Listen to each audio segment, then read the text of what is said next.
Poblé, Poble, où on continue sur le thème de la matière. On est parti sur la pierre et maintenant, qui était un matériau relativement simple et avec peu de transformation. Donc on va enchaîner avec des matériaux composites, à base par exemple de nids d'abeilles et de pierres agrafées, et voir comment les matériaux peuvent évoluer. On les appelle composites. On pourrait dire aussi qu'ils sont multi-compétences, puisqu'ils doivent répondre à des degrés de technicité différents et à des contraintes différentes sur des projets très spécifiques et très techniques. Christophe va donc nous présenter les différents matériaux composites qu'il a été amené à créer avec différents partenaires et sur différents projets d'architecture qui certains vous parleront puisqu'ils sont relativement connus. Voilà, donc je vous laisse vous installer.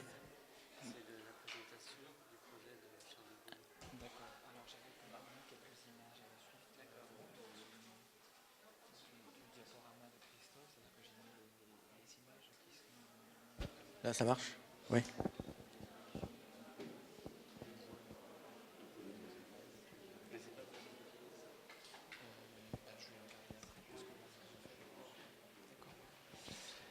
Bonjour Christophe.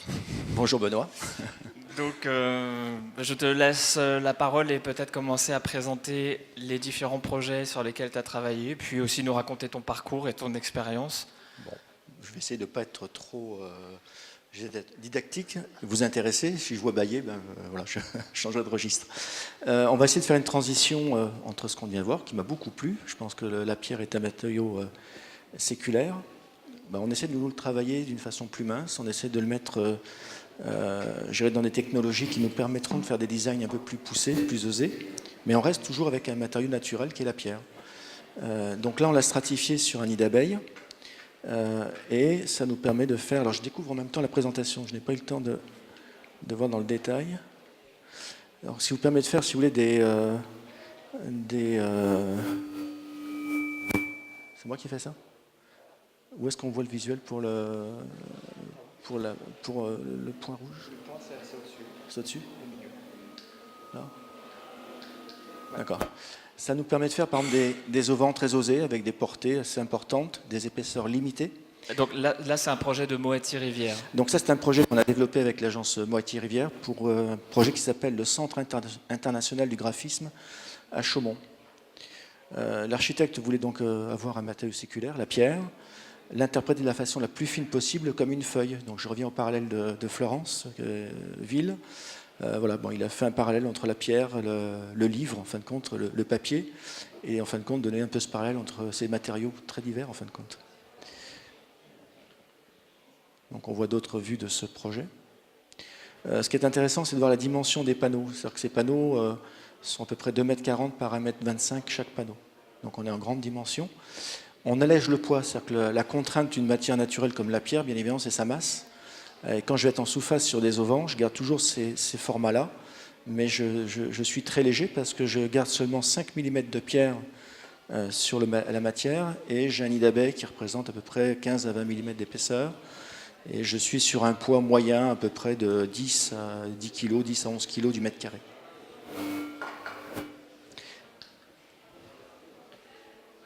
Donc d'autres vues de ce projet.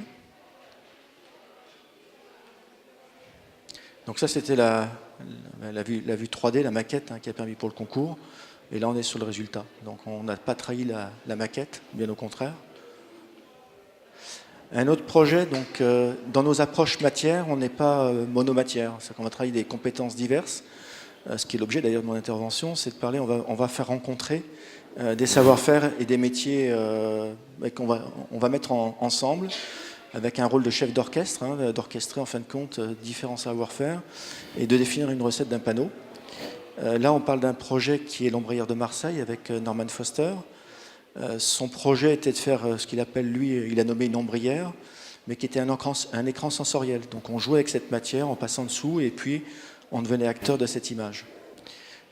Donc cette matière qu'on a développée, donc l'inox en tant que tel, on n'a rien inventé, on était chercher les gens qui savent fabriquer de l'inox, qui savent le polir, mais mise en scène dans cette configuration-là, l'inox au poids propre aurait fait des flambements, on aurait eu des images déformées, donc il a fallu stratifier cet inox avec un composite pour pouvoir avoir cette planimétrie, pour gagner en épaisseur, en poids, avoir ces énormes porte-à-faux. On a quand même des porte-à-faux relativement importants.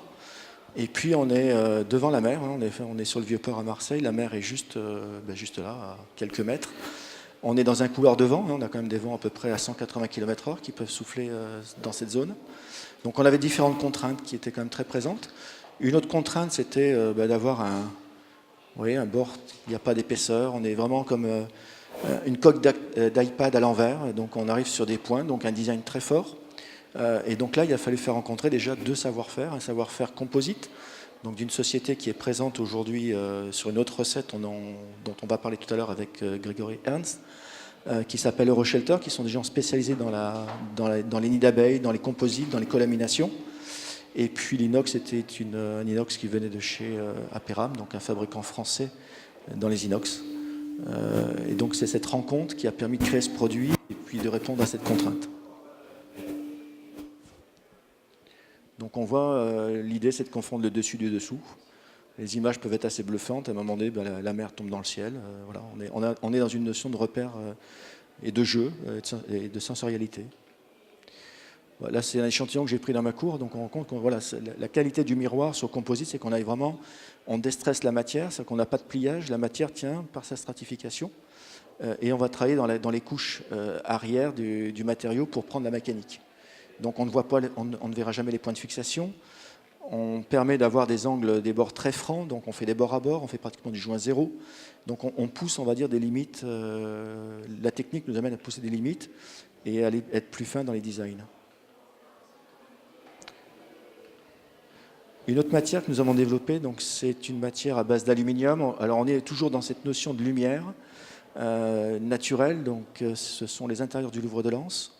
On a également des grandes dimensions parce que chaque panneau fait à peu près 1,50 m de largeur par 6,50 m pour les plus hauts. Mais en ayant toujours cette planimétrie, c'est-à-dire que l'idée de l'agence Sahana, c'était d'avoir un semi-miroir qui rappelait un peu un tableau impressionniste. Et l'idée, c'est de dire, voilà, on ne veut pas avoir une architecture trop forte qui écrase les œuvres. On a des œuvres qui doivent être présentées dans un écrin qui permet à laisser vraiment la place aux œuvres et non pas la place à l'architecture. Donc on voit l'échantillon, après donc une photo est une photo, mais on va vraiment travailler avec des fibres, avec la matière qui a une profondeur, qui a un grain. Donc cette stratification, déjà on va aller chercher une finition, une matière qui est liée à un alliage d'aluminium particulier, qui est liée à un outil, parce que l'aluminium passe dans des rouleaux, hein, on est pratiquement comme dans la cuisine, une pâtisserie. Et un rouleau va donner un graphisme, un autre rouleau donnera un autre graphisme, donc on est vraiment dans une définition, donc on va chercher déjà des savoir-faire dans les laminages, et puis après on va chercher un savoir-faire dans la stratification. Également, il n'y a pas de pliage, donc on ne stresse pas la matière, on va travailler dans les épaisseurs du composite pour reprendre les inserts mécaniques qui vont faire les agrafages des panneaux. Donc une autre vue du Louvre de Lens. Un autre projet, donc toujours avec l'agence Moati, ce sont les pavillons de la Tour Eiffel.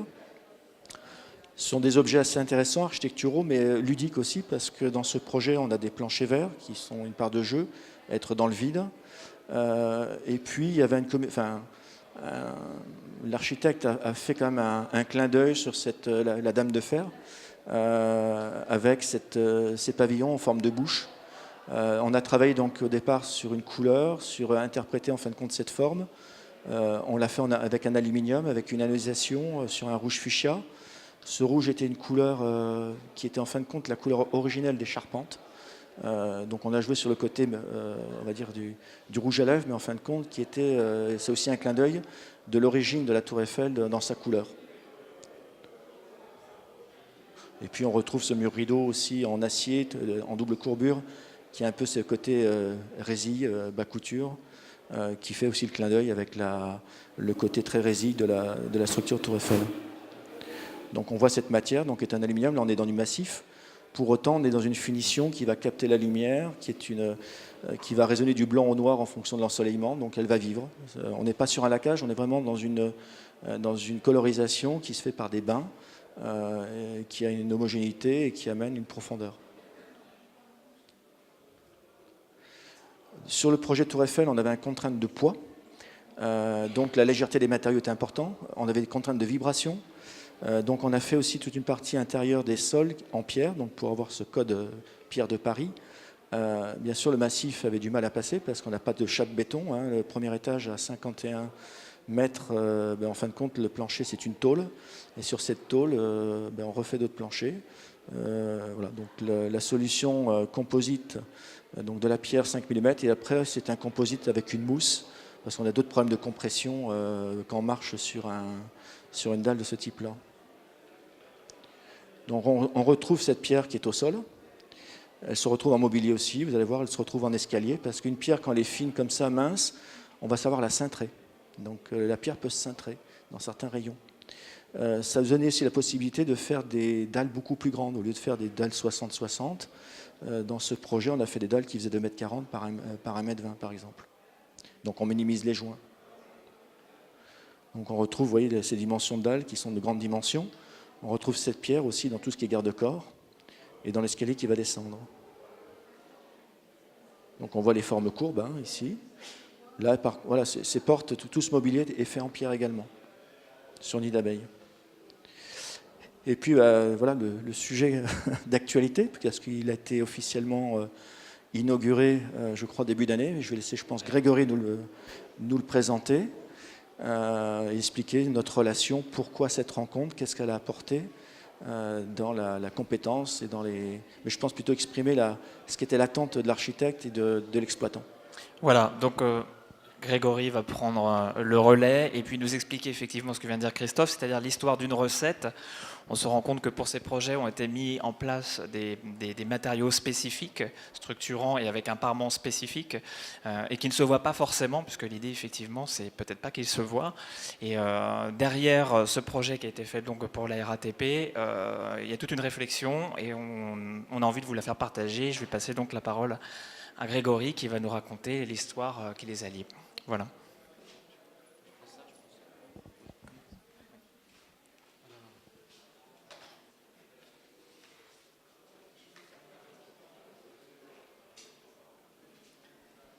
Merci d'abord à mon confrère pour son exposé très intéressant et ses beaux projets. Alors, nous, on n'est pas sur Terre, on est sous Terre. Et quelle Terre? Parce nous sommes dans un lieu incroyable, emblématique, historique, qui est la place de l'Étoile, l'avenue des Champs-Élysées. Le projet est... Un petit mot, voilà.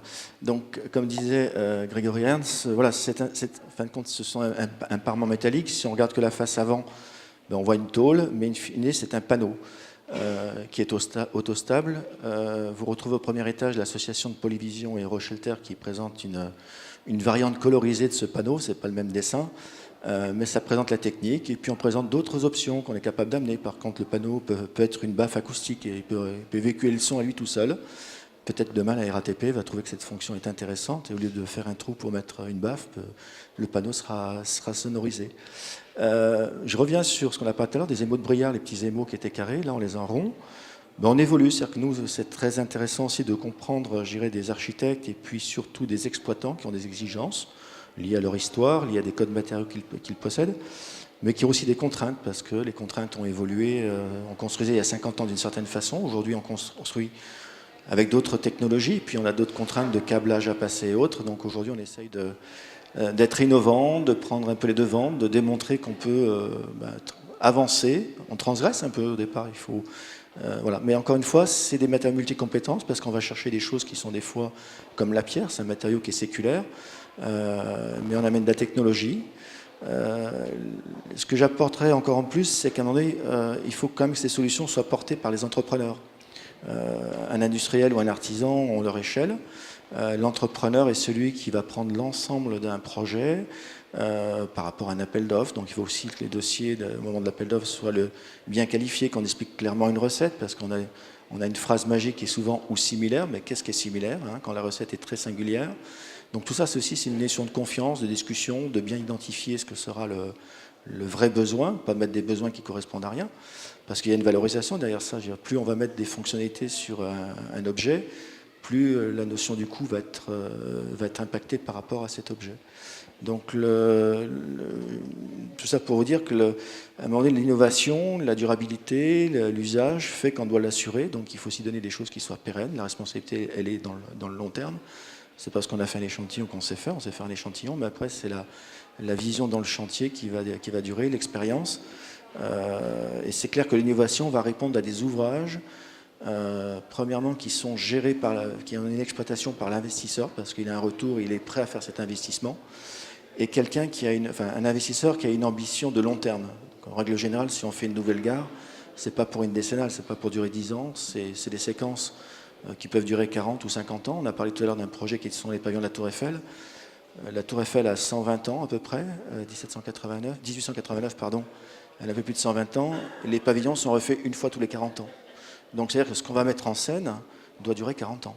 Parce que changer un élément à la Tour Eiffel ou refaire un chantier, on n'y va pas qu'un échafaudage, il faut des lifts et autres.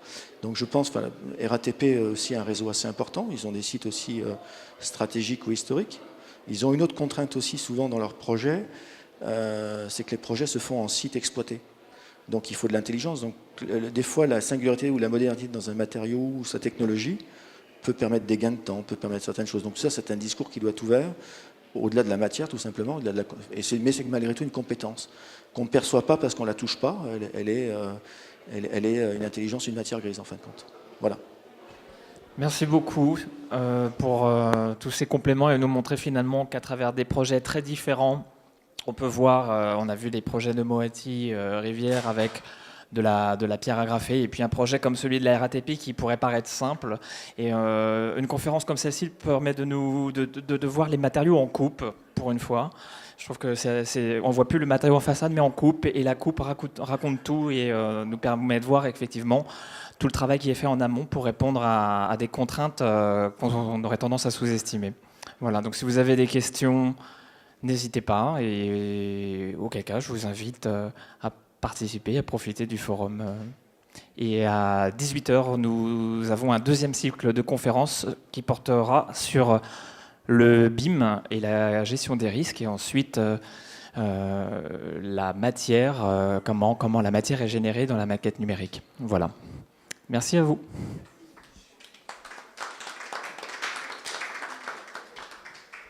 Et pour la RATP, au sein de la RATP, avec un ensemble d'entreprises. Il est mené donc par l'agence interne de la RATP, ARC, sous la direction de Marion Legodu et de ses équipes.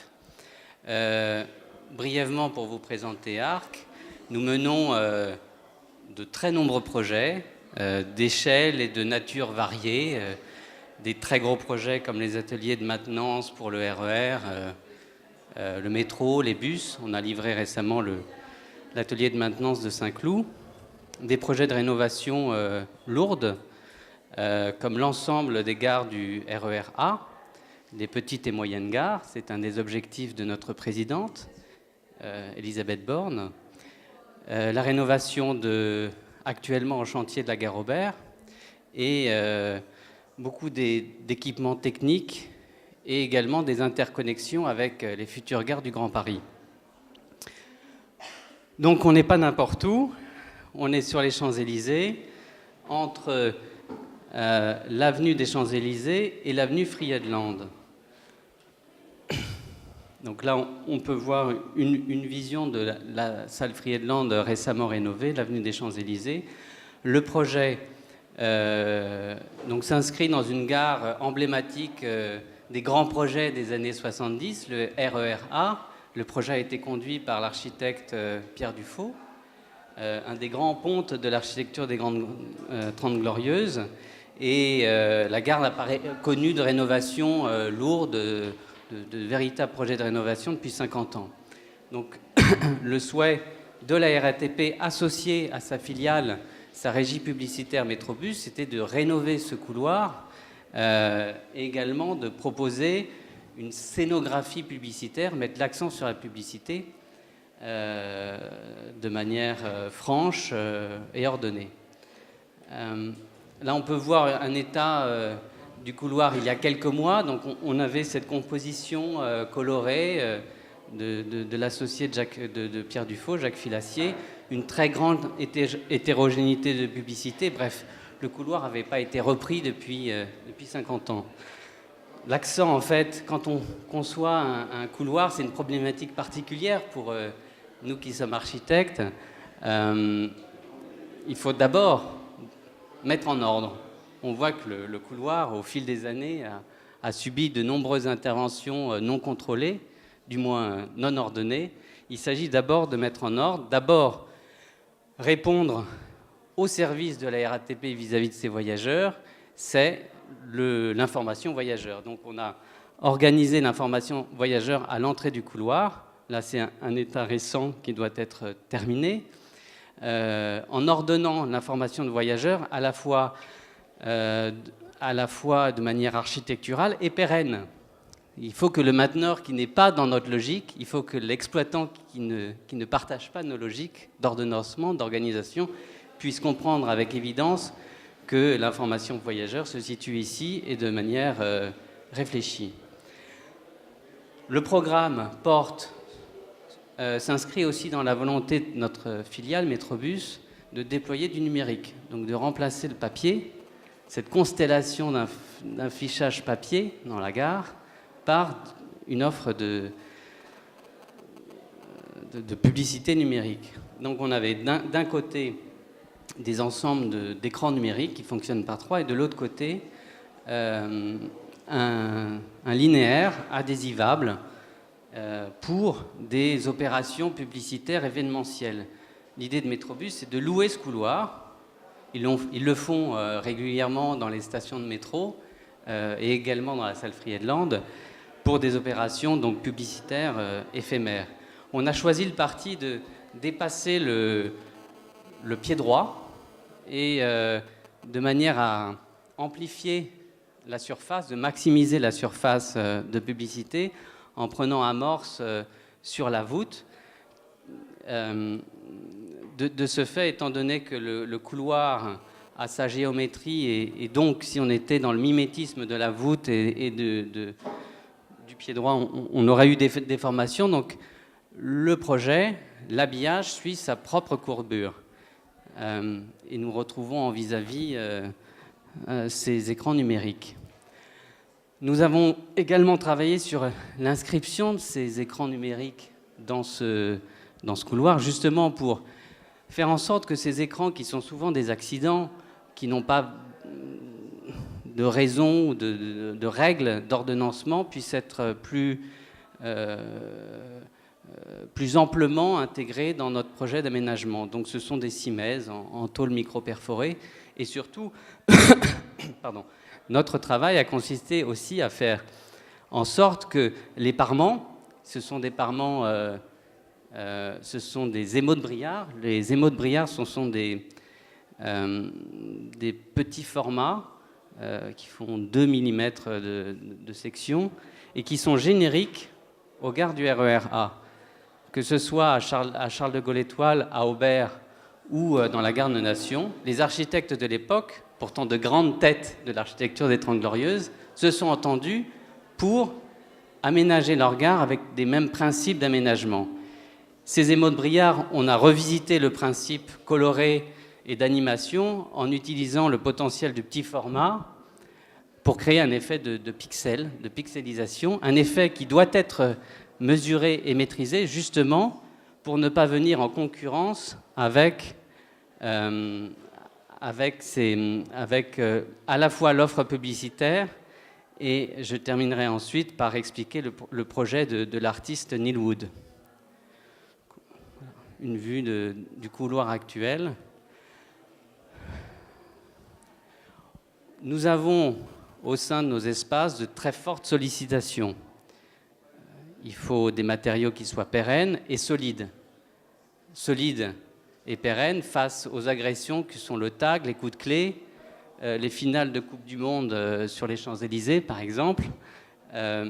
Donc c'est imposé de manière assez évidente d'avoir des matériaux, d'avoir, disons, une technicité qui allie à la fois la solidité d'une tôle et la pérennité de son aspect de surface.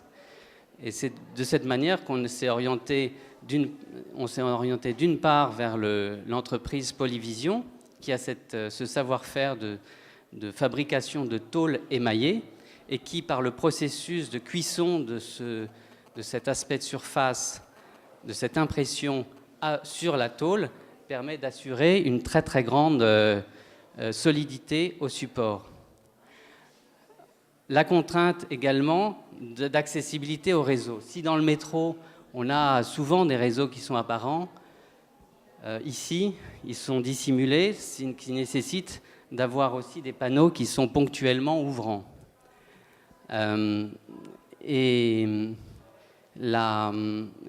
Également d'intégrer l'ensemble des terminaux. C'est la raison pour laquelle on a dessiné ce bandeau suspendu qui intègre les caméras, les haut-parleurs, etc. et qui est dans le même matériau que l'habillage, mais volontairement désolidarisé de celui-ci pour assurer un bon niveau d'éclairement. Alors le principe est très très simple. En fait, ces tôles sont très fines. Elles ont été donc, après fabrication et impression par Polyvision, elles ont été envoyées chez l'entreprise Euroshelter qui les a façonnées. Ce sont des panneaux qui sont très légers. Un panneau qui fait près de 2,90 m de haut par 1,10 m de large, je peux, moi, le porter à bout de bras, pas longtemps, mais c'est vraiment pas lourd, c'est très léger. On voit ici donc une photo du chantier où le principe de fixation est élémentaire. Nous avons des suspentes qui sont fixées directement dans la voûte et par son propre poids, le panneau ouvrant retrouve sa verticale. On a juste besoin d'un crochet pour le maintenir ouvert. Ce projet, bien sûr, s'il est cofinancé et animé par notre filiale publicitaire, Régie publicitaire Métropus, c'est aussi l'opportunité pour la RATP de promouvoir l'intervention d'artistes dans le cadre de sa politique culturelle. C'est la raison pour laquelle nous avons tenu à associer ce projet associé au projet l'artiste Neil Wood, qui a nécessité donc, qui a proposé ce projet sur le thème des couleurs des lignes de la RATP, avec ce rappel à l'étoile. Attrape mon étoile, c'est le projet de Neil Wood. Il n'est pas là, mais il vous l'expliquera il saura vous l'expliquer mieux que moi. C'était un vrai défi, un vrai challenge pour la RATP et pour Polyvision, qui a l'habitude d'imprimer des images, disons classiques. Là, les tôles sont imprimées à 100%, justement parce que ce que l'on voit ici en couleur sombre est en fait un dégradé, et que nous avons eu beaucoup d'allers-retours entre l'artiste Neil Wood et nous, justement pour arriver à la définition des couleurs qu'on souhaitait, la définition de l'image que l'on souhaitait, et jusqu'au dernier moment, on a eu, Polyvision a pu à modifier, améliorer le fichier pour ce rendu. Au final, qu'est-ce qu'on peut vous dire ? Tout d'abord que ces tôles répondent parfaitement aux contraintes de forte sollicitation de nos espaces, des espaces qui sont accessibles au public. Ça peut concerner également les bâtiments en superstructure. On est confronté à ça quand on est dans des édicules, dans des entrées de stations, de gares en voirie. Et avec un potentiel immense d'images et de rendu graphique par la compétence de Polyvision et aussi le savoir-faire de l'entreprise Euroshelter, que je tiens à saluer, qui ont joué le jeu parfaitement et qui ont su comprendre la complexité à la fois graphique et géométrique du lieu, le couloir étant en légère pente, les joints étant verticaux. On a des surfaces légèrement gauches, qui ne se perçoivent pas, mais dont la réalisation a été parfaitement menée par l'entreprise Euroshelter. Donc je remercie ces deux entreprises, leur bonne entente et aussi la collaboration, l'œil aiguisé de Christophe Poble, qui a été un très bon intermédiaire entre nous et les entreprises. Voilà, je vous remercie.